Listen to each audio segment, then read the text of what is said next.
Hello, hello, and welcome to Dream It, Build It, Make It, the series where we're talking to the people behind some of the best customer experiences. I'm your host, Michael Heward. I'm a manager of content marketing here at Iterable. And today I am joined by two guys that are just an absolute delight to know. And they're two guys that are really changing the game in your daily focus and clarity. Welcome to the show, Kent and Ryan. Hello, hello. Mike, thanks for having us on. No problem. Thanks so much for joining. I'm really excited to talk to you guys today. Just to start us off, can you just tell us a little bit more about yourselves and what you guys are doing at Neuro? Yeah, Ryan, you want to go for it? Yeah, so I'm Ryan. I'm one of the co-founders of Neuro. We're making functional gum and mints, basically changing the way that supplements can be taken in a more convenient form factor. Nice. And Kent? I'm the other co-founder, Kent Yoshimura. And Ryan put it perfectly. We're basically trying to put health into people's pockets and make it as accessible as possible. So that means customer comes first and the people who take our product come first. Yeah, so, and I've tried them. They're delicious. I like all the different flavors you got to come out with recently. It's awesome. And so just to kind of, like I said at the top, we are talking to the people behind the customer experience. And I think one of the things that ends up happening when you're talking about customer experience is that there's a separation between brand and consumer, but we're kind of forgetting that we're behind the brand, but we're consumers too. So I really want to hear from you guys. What are some things that you look for in a good customer experience? Like what is the type of brand experience and feature that you really look for when you're on your buyer's journey?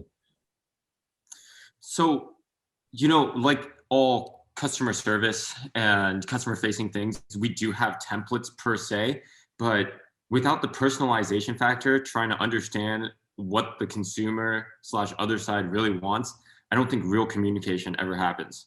And that's something that we always try to focus on, especially from a company that focuses so much on mental health, just in general.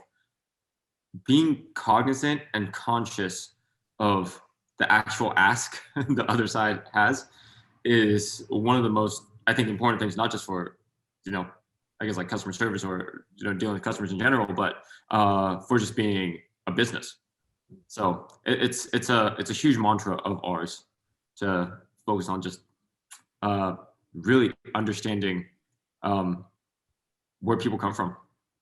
Yeah. So I think like when we're trying to build a brand, like we're also consumers too, right? So we want to find out more about the brand, like what they stand for, perhaps like, other things that they're doing in the background to create that company culture. So I think that's really important for us, as well as, when I look at a brand for the first time, not just looking at the packaging and the, kind of the first like look at the aesthetics, but maybe looking at, other things that they're involved in and the mission and values attached to it.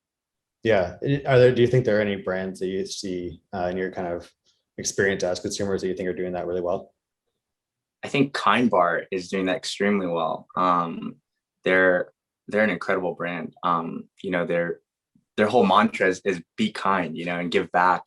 And they've really illuminated that, especially during like COVID and just, during times of need, they've really stepped up their game, donating millions of units of products. And it's been really inspiring to see as a brand.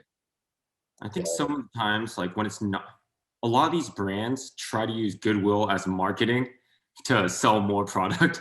And on the flip side, these companies like the Kind Foundation, it like really hides behind the company itself. They don't use it as an expose on how good they are. And that's where I think the like true good comes into play. Yeah, it's not as overt. It's more of it's like, we're going to do this as part of us. And it's not something we're going to do necessarily like for you. It's just part of our brand. Yeah, that's really cool. Part of the DNA. Yeah, it's part of the DNA. It's a good way to put it. So you both have experience in more creative industries. Like Ryan, we can see some in your background. You're a muralist, or sorry, Kent. Ryan, you work just like. I wish I had Kent's talent in murals. Yeah. I mean, you've got a cool Mario Kart thing behind you. You got some art there. But you guys, so with that creative industry, it's a little bit different than Neuro. Neuro is more of a science forward brand, despite having really cool branding design itself. So how do you guys feel about that kind of difference in how to treat the customer when there's more of that artistic side, but there's also more of that science forward side? I mean, left and right brain really come together in business. You're constantly iterating and creatively thinking of new ways to at the core reach the customer, but also to provide better products just in general and present yourself in the best way possible. So I think it's a real myth to think of business as a purely objective thing, because there is so much, especially like for Neuro, like our personalities, our experiences embedded into it. And really, like everyone's, I guess, personalities build the culture of a company. Mhm. So I don't know if that directly answers your question, but in many ways, it's like creativity. Things ebb and flow within a business, and it's really beautiful. Yeah. Yeah, I think the creative aspect really digs down into like the consumer psychology, right? Like being able to relate to them in a certain way. So if you look at our packaging, like firsthand, it's a very clean, minimalist look, and you're right. Like it takes a more scientific approach. But then I think if you dig into a little bit more about like, seeing us like on the website and social media, the people who are actually consuming the product, you get to see a little bit more of that lifestyle and like personality component. So I think they come one and the same. And I think you have to have both to be able to really succeed. Yeah, and I think that's a great point, because on your site you have a lot about the ingredients and what really goes into the product, but then your social media, as you said, is really about the people and like how it's changing their daily lives. And it's a good engagement. And so kind of going on that, there's numerous ways to really find Neuro. There's the site, there's Amazon, Whole Foods, you have affiliates, like there's a lot of ways. And then there's also ways to communicate with you, like through emails or social and that kind of stuff. So how do you meld all those together to create that more cohesive experience for someone that finds Neuro as a brand? I think it's trying to convey trust as best as you can through these, like on the web or like on mobile. When we're back in like pre-COVID, we're at a bunch of events handing out samples, and there's something very tangible within that communication space. But right now, we rely heavily pretty much online to get that message out there about the ingredients, the safety of the ingredients, the efficacy, the science that goes behind that, and try to create that brand trust. I think that's our goal. Yeah. And really where branding comes into play, because consistency in communication and the messaging allows consumers to not be confused by what you really are offering. And that's also, it goes back to the whole authenticity thing. If you're authentic as a brand, then people are not going to be confused by who you are. Yeah. Yeah, that's great. I'm glad you brought that up, like authenticity. It really is an aspect of like that human experience these days. And you guys on your side, you've committed 1% of everything to give back. So how important to you as founders and just in general for brands do you think it is to be socially responsible and kind of give back to that community? Oh, super important. Super. I think it should be something that's a part of every company, especially if just as a company, you are taking resources and like from nature or wherever and reformatting them into a way that's consumable. And unless you're using that, like what you're taking and then how do I say this? Unless you're not giving back alongside what you're taking, then there's going to be that like gap between your goodwill and just being like I guess like a greedy capitalist. Yeah.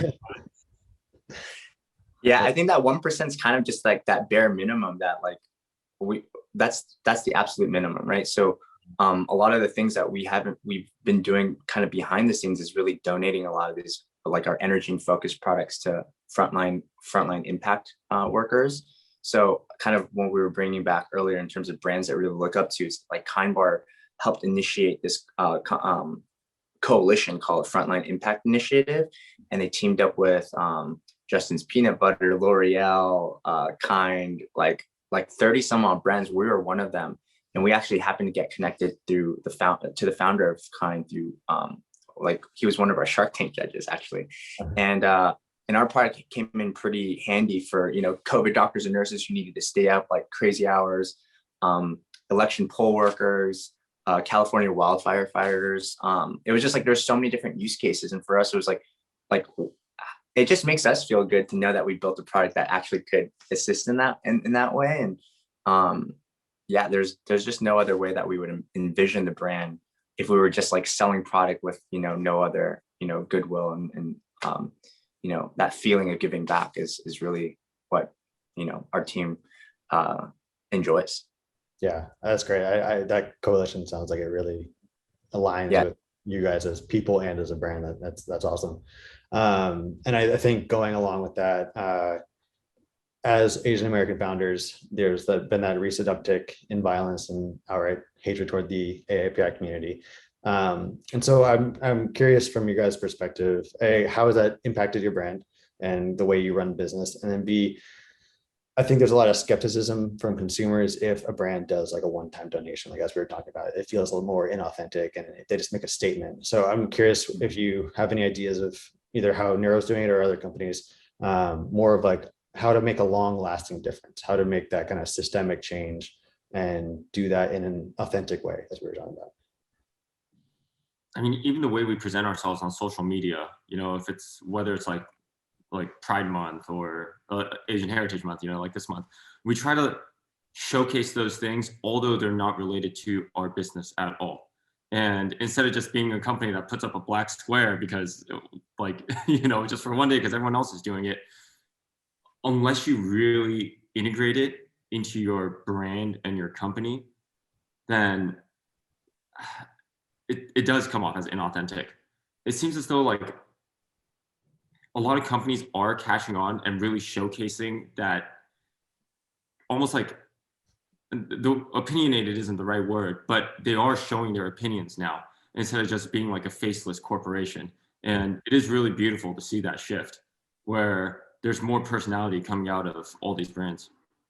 Yeah. I mean, first off, it's been heartbreaking to see on the news and seeing friends like post about like all the horrific acts of violence that are going on. So like, as Kent and as you mentioned, Michael, like, it's sometimes just posting about it is just a band-aid for the larger problem. So how do we bring more awareness out there about, say some of the brands that you might love behind the scenes we're humans, like where does this like hate come from? And I think being able to highlight not just a one-time donation, but ongoing to support these different nonprofits and communities. And I mean, everything that was going on earlier, like, we want to highlight those issues too and ongoing. It's not like a one-time thing. We're all going to be trying collectively to move for a better future. Yeah, it's a vulnerability that comes from a brand rather than just kind of a business orientation. Yeah. No, I think that it'll be curious. I'm curious to see how it goes, and like kind of looking at the future in the next couple of years. Are there any kind of gaps in the way that a brand communicates with a customer that you guys see forming now that you want to see filled, like any kind of changes that you want to see in the coming years? I mean, I do think embedding that personality is very, very important, just in general. Like corporations or companies should be integrated in with the consumer and their thoughts and their wants and their beliefs in many ways. And of course, have an opinion of your own, so you're not just pandering to the masses, but really being, I guess, fluid and open in the communication. I think it's going to be more critical in the future, for sure. Mm-hmm. Yeah, Ryan. I mean, you said it like the best. Yeah, I don't know. Yeah, that was really good. Cool. Well, that's all the questions I have, you guys. I really appreciate you guys taking the time. If our viewers have any questions for you guys or want to reach out, how can they find you? Well, they can find us on our website at getneuro, GETNEURO.com, or on our Instagram at neurogum. And DM us, message us, and we usually respond back. So unless you're backlogged or you're spam. We'll get to it though, we promise. Yeah, always in the spam folder. Well, thanks so much, guys. We'll put those links in the description for this video below. Thanks so much again, and we'll see you next time on Dream It, Build It, Make It. Thanks, Mike.